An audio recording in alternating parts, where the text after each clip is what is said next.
Welcome to the Kindle Chronicles. This is episode 593 on December 12th, 2019, coming to you from Valletta. That's the capital of Malta, right in the middle of the Mediterranean. I will be preparing a travel slimmed down version of the podcast today. No music, no bumpers, and I'm relying completely on my iPhone 11 Pro Max using voice recorder. Pretty good quality, I've learned from using this phone for the Morning Journal Alexa flash briefing. And I am in an AirBnB that I found online, quite reasonably priced, and it is at the edge of Valletta. So from here we can see the Mediterranean. I'm looking out at night and I can see a big limestone fort in front of me with cannon poking through the holes, and down below, 2 floors down, I'm looking at Republic Street, which is a main thoroughfare. We're kind of at the end of it, and if you walk down, take a right out our door, it goes all the way up through town, climbs a pretty big hill, and lots of restaurants and shops, and we ended up in a very good place with this very affordable Airbnb, and it's a building built in the 1700s that an architect and his partner owned, and they have all kinds of very clever design elements, bringing new features to high-ceilinged old space. There's a towel warmer in the shower, so you click a button and the towels are warmed up for you. And when you come into the room, you put a card in a little place that turns on all the lights, and you have to take that same card with you to navigate the door in and out. So that means that when you're gone, all the electricity is turned off. That's a good economy for saving electricity. It's about 55 degrees tonight. It's rainy and windy. You may hear the wind makes a nice sound in these windows in the little balcony porch that I'm sitting on. And at night, that's been pretty restful for sleeping, except for the fact that I was up most of the night anticipating what we were going to be doing here in Malta before we leave for Germany tomorrow. We just got back from a nice pizza supper, and it's Thursday night, so I'll get the show put together so that tomorrow, Friday, I'll be able to not be worrying about it and know that it's making its way over the internet to wherever you are. What I am going to do for this episode is divide what you hear into 3 parts. The first, I've had a lot of chance to compare travel technology on this trip with the last time Darlene and I were on a major trip, about 10 years ago. 5 years ago in Ecuador, and maybe 10, 15 years ago, we had a number of trips to France. And so in that, in the last 5 to 10 years, I've noticed some real differences and mainly improvements in technology that I use when I travel. So I thought I'd just talk about some of the specifics of that in case you're planning a trip. Maybe I'll have some ideas that would help you to navigate your version of traveling in the age of lots of technology to help out. Darlene is in the other room watching Jack Reacher on the smart TV that came with the place, and I've got her hooked up with AirPods so that she's listening. Every once in a while she makes a scared noise because somebody's about to shoot Jack, but otherwise I'm able to record without listening to the TV. So she'll join me in about 15 minutes to talk about her impressions of our day in Malta. And then I'm going to end with what I thought was going to be a big part of this trip, namely learning possibly about Mayor Pete's family. His father emigrated from Malta at the age of 20, and I made some attempts to connect with that family history, and they really didn't pan out much, but I will have some thoughts on that before I sign off, hopefully in time to get a good night's sleep. So, little bumper music, do-do-do-do-do-do-do-do. Technology. The benefits of travel technology that I took advantage of started when I was putting the trip together. And over the past few months, we put the pieces of it together, and I was mainly working on it online. Something like Orbitz, as an example. That has been around for quite a while now, and I found it a very useful way to make tickets for our flight from Malta to Munich, which is what we'll be doing tomorrow. I found a really great rate, $120, and pretty simple. And also there was an app that I could use, Orbitz, on the iPhone, that was handy to just double check the flights and all of that. I did run into a challenge because as we get closer to the trip, I realized that I was having us arrive in Fussen, a 2-hour train ride from Munich, at about 10 o'clock tomorrow night. And I've made a rule that I don't like arriving in new cities after dark. It's disorienting anyway, and to do it in the dark is not optimal. So I was trying to find a flight out of here in Malta earlier, and there was one at 11:30 that would have been just great, getting us in around 1:30 to Munich, but it was going to add about $1,000 to the price of the trip that I had booked online at such a good deal. I did call Orbitz to figure out how this might work, and I got a lot of really great phone help from them, in which they encouraged me just to check the price of that flight to Munich to see if the price drops, and which number to call from Malta so that I'd be able to connect with Orbitz. And I did that this morning, and we kind of worked out the understanding that it just wasn't going to work out. But both in booking a good flight and then also having Orbitz as my mediator or resource for adjusting the itinerary, I found it to be really successful. Expedia was also helpful, although I did have probably not as good an experience with Expedia. That was how we booked a room at Hotel das Rubensal in Fussen. That's where our niece Liz and Jamie are going to be married on Saturday. Wonderful looking place, and just looks like a great stay after that 2-hour train ride from Munich. But there I realized that I had us leaving the hotel at about 4 a.m. Following the wedding in order to catch a plane to Athens so that we could go visit a friend of mine in Crete. So when I realized that, it was late enough so that it looked like I was going to incur some kind of a penalty, but I called the hotel and I explained the situation. They said, it's okay with us if you want to stay 3 nights here instead of 4, but you will have to have Expedia make that change because of the way Expedia was connected to the hotel. They needed to have Expedia initiate it. I said, okay, I'll do that. Called Expedia, waited quite a while to get a hold of somebody, and the Expedia rep contacted the hotel, and basically it was a perfect loop. That at that point, the hotel, Expedia was saying that they couldn't change the reservation, and even though the hotel was in favor of it, there was just no way to do it. So with the rep on the phone, he walked me through canceling the original reservation, assuring me that if I immediately rebooked it for 3 nights, it would be okay. It wouldn't cost that much more. That was a little nerve-wracking because I thought, great, if I cancel this reservation at the place where Liz and Jamie are staying right near the wedding, and then we can't get there, then that would be a major fail.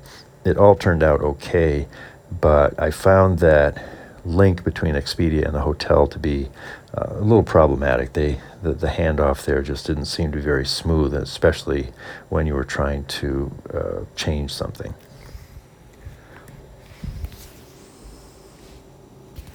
Just checking to make sure the iPhone is still recording. This looks like we're good.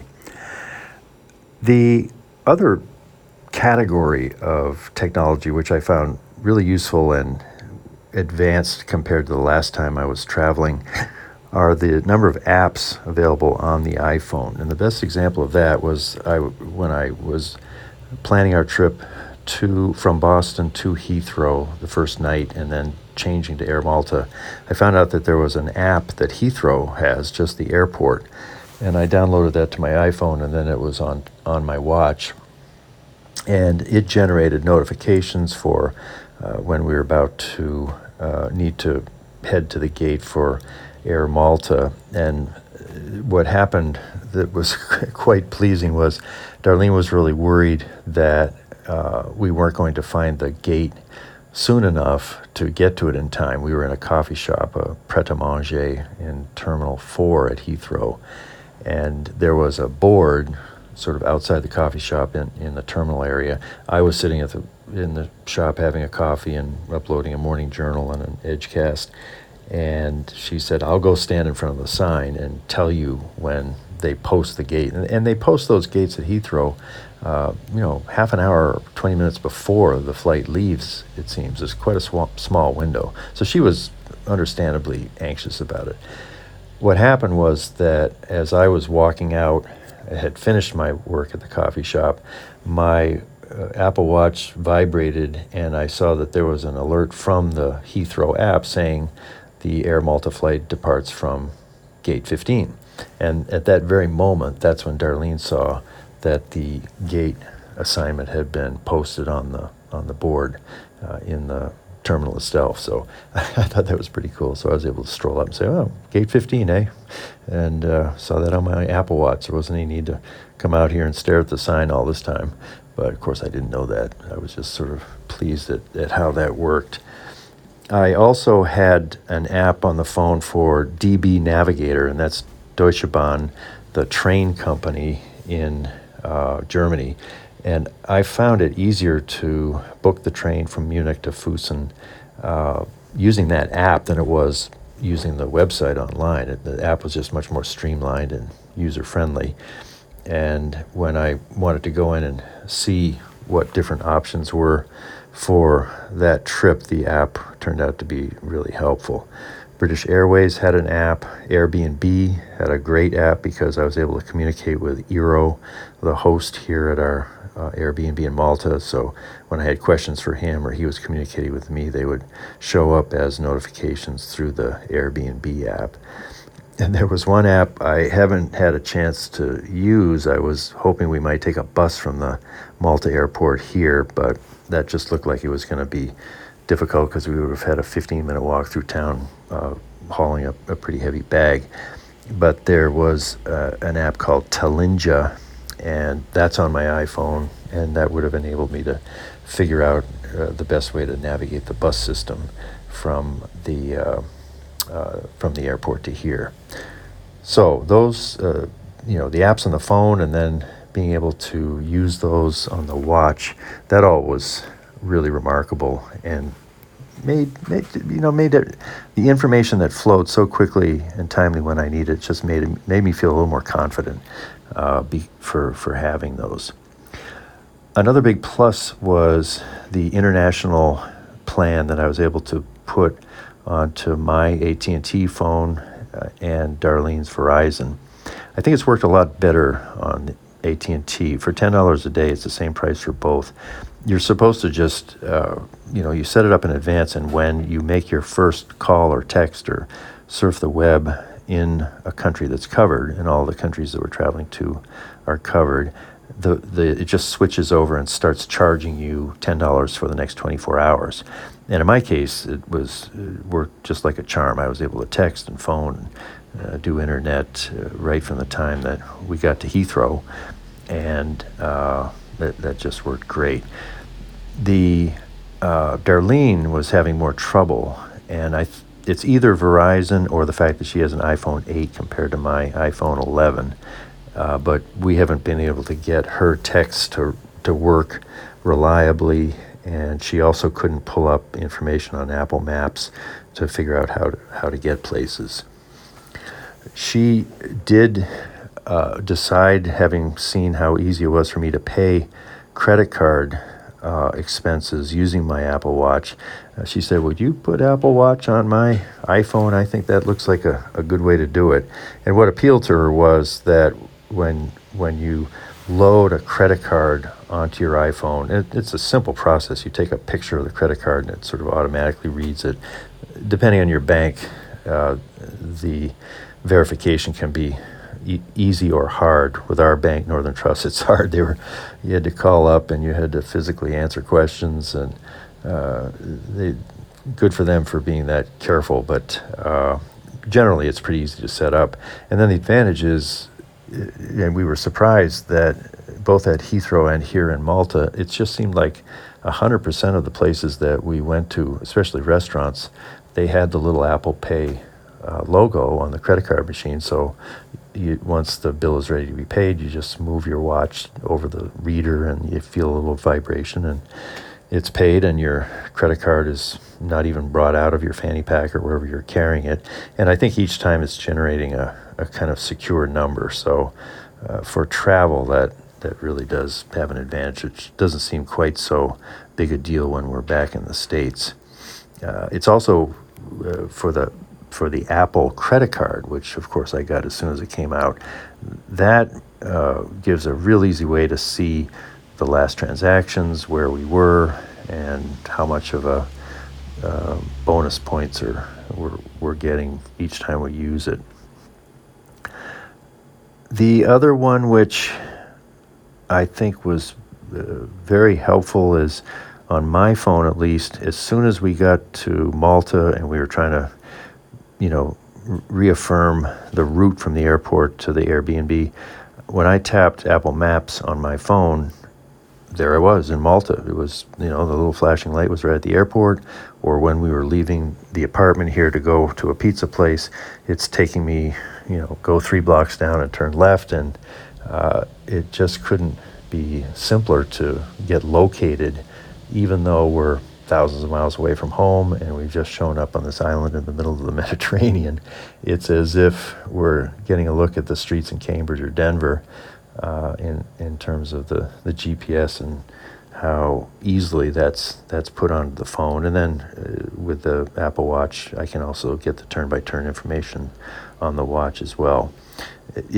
Last night when we got in, we were tired, disoriented. We just wanted to walk as little as possible to have a meal, and all I did is tap on the travel app in the iPhone and enter restaurant nearby, and it took us it's about a 5-minute walk to La Giara, and that was the place where I had a fantastic seafood linguine, and there weren't that many people in there. It's pretty quiet here in Malta in December compared to what it's like in the summer, that's for sure.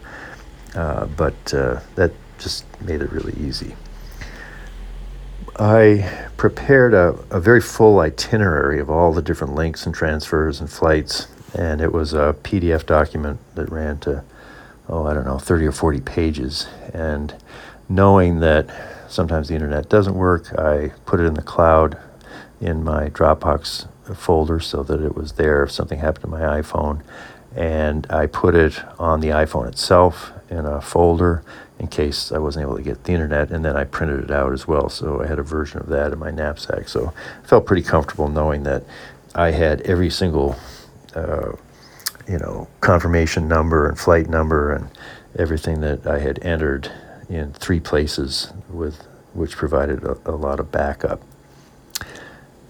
Texting has been fun, especially with my father. He's back in Concord, Mass. And the other night, I think it was when I had the seafood linguine, I texted Dad a photo. Oh no, this was at lunch today. I texted him a photo of the bruschetta, which had arrived. It was very colorful, tomatoes and all this. And the text message was lunch with an exclamation mark. And shortly afterward, I got a text message from him from Concord, Mass, all the way to the Mediterranean. And it was a picture of his table at his apartment, and it showed a box of Post bran flakes, citrus orange fiber drink, and a Tupperware box of mixed fruit. And his caption was equally concise. He just said, breakfast, exclamation mark. And so I've enjoyed sharing the experience with Dad back and forth, both through photos and through text. And with this international plan that I've had from AT&T, it all happens instantaneously, and it's very fun. The other technology, which is, I think Darlene's finished watching Jack. Is it Jack Ryan or Jack Reacher? I forget what his name is. But anyway, I brought along a Fire TV stick, which is the way that you can watch prime TV on a smart television. There is a smart television here. It took quite a while to get it hooked up, and I neglected to have fresh AAA batteries in the clicker that came with it, so we got some of those today. I had a lot of trouble getting the Amazon password to work, but then when I switched to a different HDMI slot in the back of the TV, it worked quite well. Didn't seem to be able to get Netflix to work, but all of the Amazon Prime programs, including Jack Ryan, came through just fine. And this is a very small, I put it in a baggie. It's just this tiny little stick that goes into the back of the TV, and there's a plug that you plug into an outlet, and that enables the television to connect with the internet and find all our Amazon stuff. And sometimes for relaxing after a day of being a tourist, that's a pretty handy thing to have, and that worked out pretty well. I think that with all of these tools, I'm aware of a downside, which, it's the other side of the coin. I remember traveling in the past that you leave the country, you go to France or you go to Ecuador, and just by not being in touch with the home country, it opens up a sense of the adventure of being away. And on this trip, because everything's working so well, and I can just text Dad a photo of what I'm having for lunch and get a text back from him, I love that, and it adds a dimension to travel because it kind of personalizes it. I'm sort of sharing it as I go. Got a nice text from my sister tonight thanking me for doing the morning journal report and keeping everybody up to date on what's happening. But I'm losing a little bit of that off into the void sense of travel, which I remember from before I had all of this technology that was connecting me.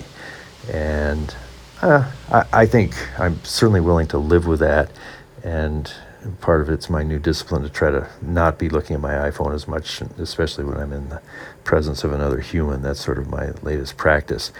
But all in all, I think it's to the good. And the other thing is, I'm in my 70th year. Darlene's 7 years younger than I am, but I think we both have a feeling that to head off when our memory isn't always as good as it was 10 or 15 or 20 years ago. When do we get too old to be taking trips like this totally on our own, as opposed to being part of a group where all of these itinerary decisions and transfers are made by professionals, and that nothing really too bad can happen to you if you're waddling along with a group of other people in that kind of a safe group environment. And, frankly, I'm just not ready for that. I hope I can stay alert and that the advances in technology continue so that she and I can travel on our own well into the future.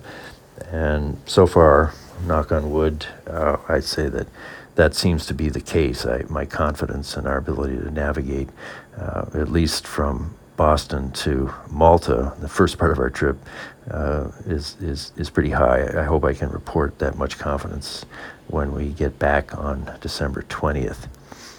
Of course, we have Kindles. I'm on the Kindle Oasis. Darlene is on the Paperwhite, not really sold on it yet. She misses her original Oasis because she misses those physical page buttons. I brought a Fire HD8 that I haven't used yet.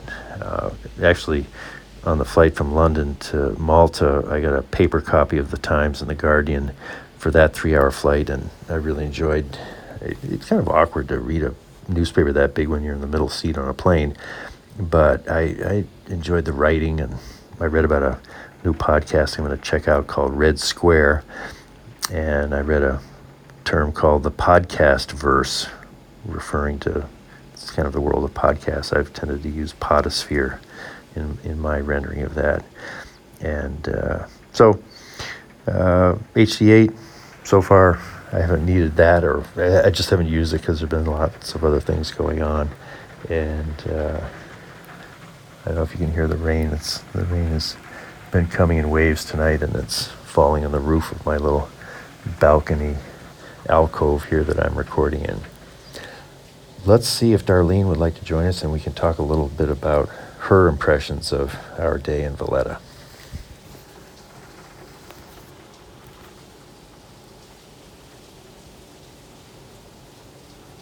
So I've been talking about the technology and whether or not technology enables us to just keep traveling, even though we're getting older. I'm getting advanced in age. I don't know about you.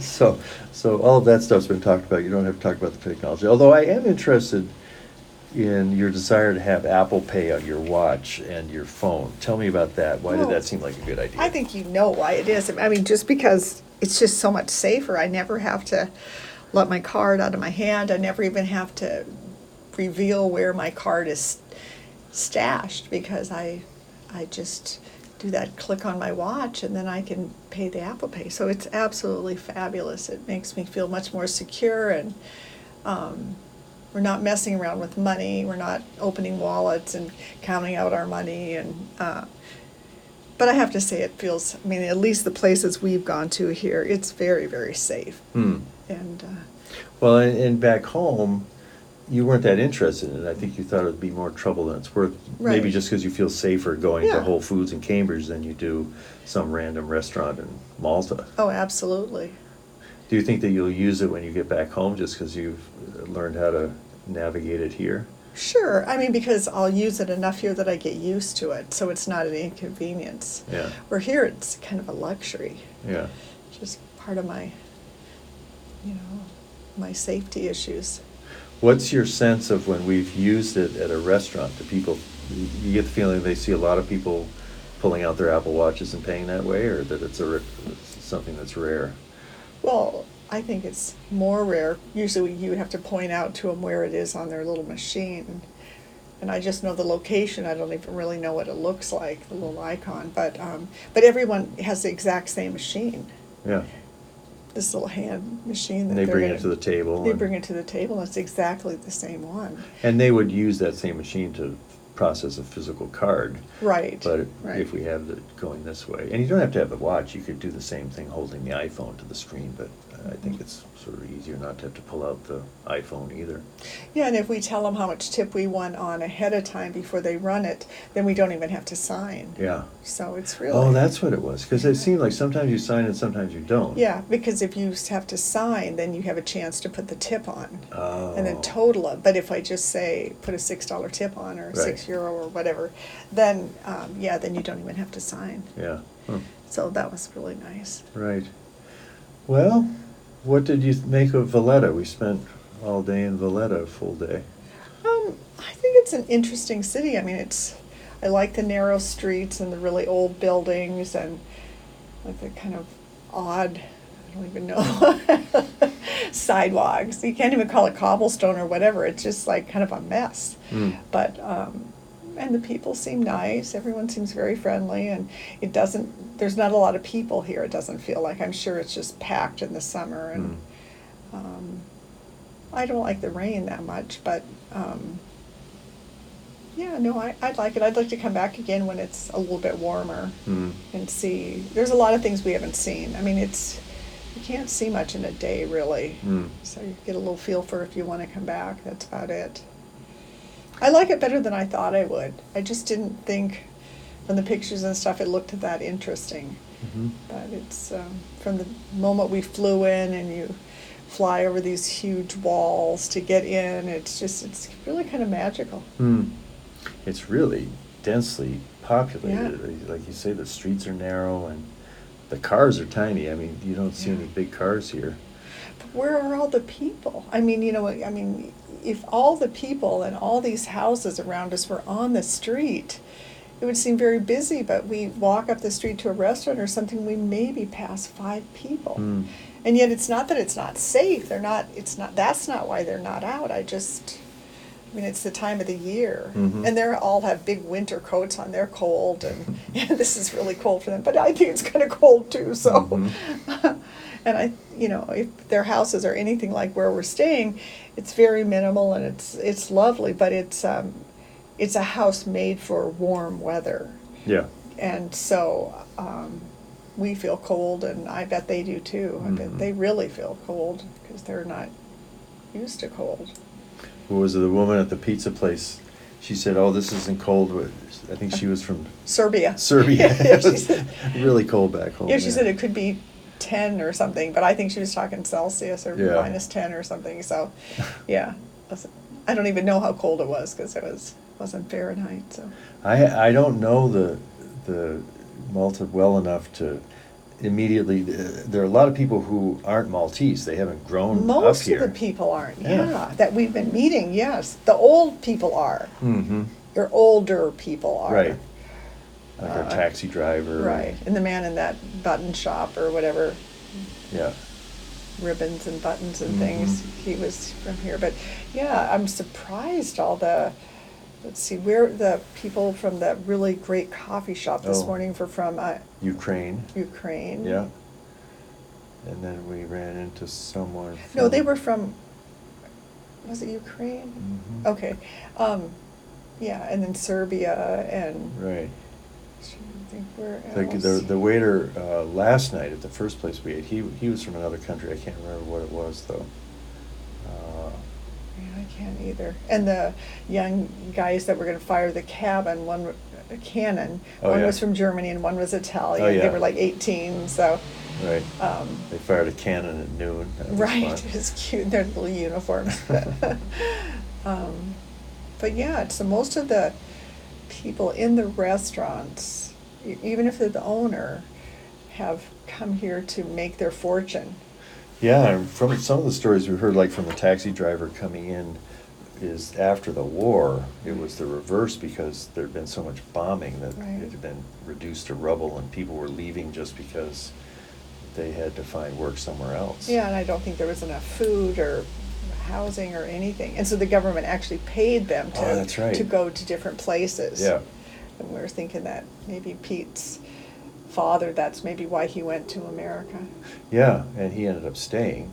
And but our taxi driver's parents, I think, came back because he was born Here. in England. Oh, that's right, he was born, and they came back when he was 2. Right, yeah. Yeah, yeah. So I suspect, and when you see all these people that have moved here to start restaurants in Mhm. Valletta, Mhm. there's the wonderfully named island of Gozo that we haven't been to. I think know. So we may have had enough of a taste here to want to Yeah. come back at some point. Yeah, we haven't really found the artists. We've just, we've Mm. seen just regular stores of clothes and shoes and tourist junk. But yeah, I feel like that we really haven't seen the magic of this place in terms of what people have created. Yeah. Besides the art or the architect who made this place. Right. This is a little jewel. Yeah. This apartment. Did you tell him that he designed the bed frame and the No. shelves Yeah. and even the chairs that we were sitting in and then had them made, and a lot of metal work and wooden. It's really very minimal, but it's very pleasing. Mm-hmm. And nice prints on the walls. It's spotlessly clean too. Mhm. Yeah. Couldn't be a nicer place to stay. It has a very funky door entry system though. Scary, really. I could never get it on my own. You get a little card out of a lockbox, and then you press the card against this doorknob, and you hear a click, and then you can turn the doorknob, because otherwise it just spins. Right. And I think each time, the first time we left, we weren't sure we'd ever get back in. Well, and all these things, I mean, this sounds like this is all like top of the line technology. All of this stuff looks like it's about to fall apart, and it looks like it's something from the 1600s. Yeah. And it's The doors themselves are certainly from the 1600s. well, but even all these knobs and Oh, things, yeah. and I mean, nothing looks really up to date, but yeah, it's a little unnerving. And of course, it's like when we were in France, there's no elevators, and you're on the second or third yeah. floor, and you're going upstairs and stairs and stairs and stairs carrying your suitcase. And the young man happened to be here when we arrived, and so he carried my suitcase That worked up. out And it well. was not a carry-on suitcase. No. It was in one size bigger, and it was heavy. I Mhm. don't know how we're going to get it down, but yeah, there must have been, I mean, at least 3 flights. Oh, yeah. Beautiful, some kind of stone stairs, really lovely. But yeah, I hope I don't hurt anything getting it down. It'll go bouncing down. Well, and you haven't been, I hope tomorrow morning we get a chance to go up to that, on the rooftop has Right. been made into a terrace, and on the upper level of it, you've got a 360-degree view out past the fort to the ocean, then all the way back up to the city and the church and all that. In fact, it's so high up, it's a little bit scary. I'm not a huge fan of heights. So it must be like the fourth floor or something. Yeah, it's just way up there. Huh. But from top to bottom, they sure put a lot of work into this house. They did. They said with much difficulty, so I'm sure it was a challenge. Yeah. But it was fun to have the opportunity to at least see the man. We didn't really talk with him that much, the young man that's the architect. And I don't know, it just gave you more of an appreciation for the project. Well, I'm such a fan of this Airbnb, and I think that one thing I've learned is, you find an Airbnb in Valletta, Malta. I didn't know anything about Malta, so it's just sort of like this, price is right, the photos look nice, but where I got confident that this really was going to work is I had questions that I would send to Eero with the messages, what do you think, bus versus taxi coming in? He says, well, I can get you a taxi for 20 euros, and we must have had like 10 exchanges. Yeah. So that by the time I got here, I had a feeling that there was a person on the other end of these messages that was reliable and helpful, and I'm doing the same thing because we're going to spend one night in Munich, and there's a guy named James, and I just sort of purposefully initiating conversations with him back and forth before we go. Yeah, it's very smart. And I think Rue maybe had an experience on Airbnb where in that process she wasn't getting a good feeling from the messages, and that turned out it was a little bit problematic. But but man, to think that we could find a place like this from Cambridge and walk in and have it be this great. And it's so central to everything. I mean, we can just walk a few blocks to restaurants and be by the ocean. Yeah. And but when you're walking down the street, if you didn't know, first of all, I think it'd make me nervous in the dark.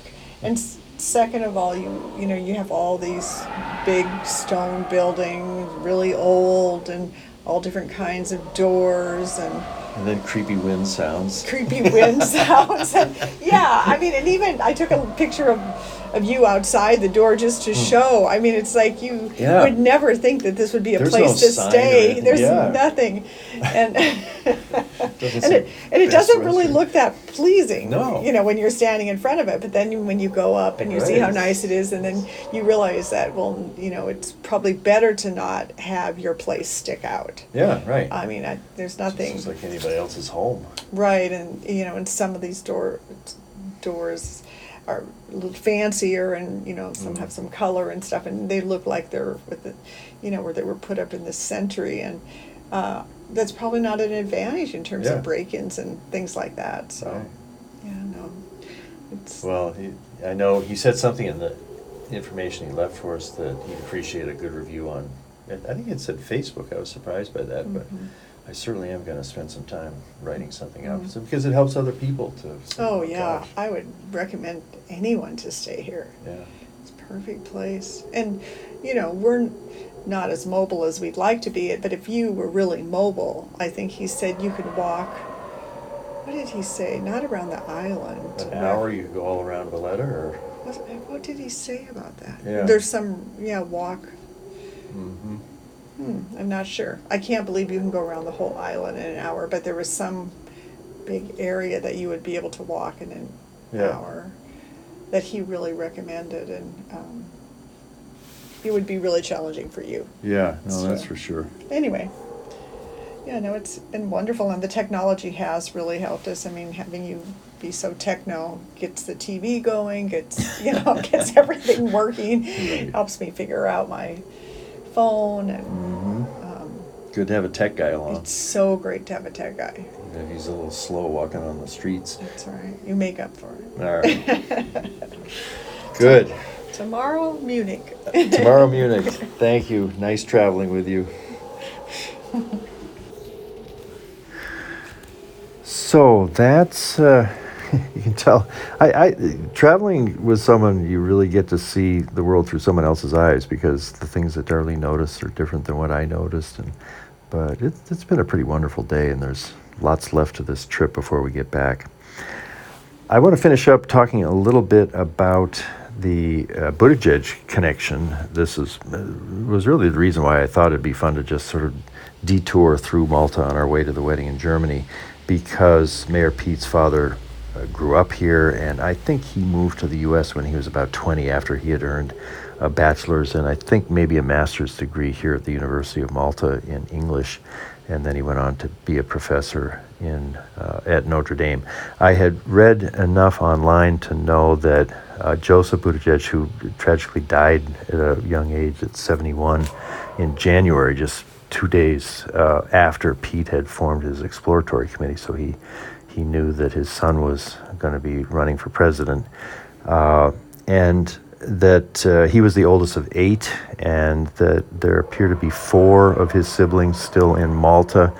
And I did some reporting. One of them, Johnny Buttigieg, was former mayor of a town just outside of Valletta, and I was able to get his email address by a secretary at the town hall in that town. She wouldn't give me his phone number.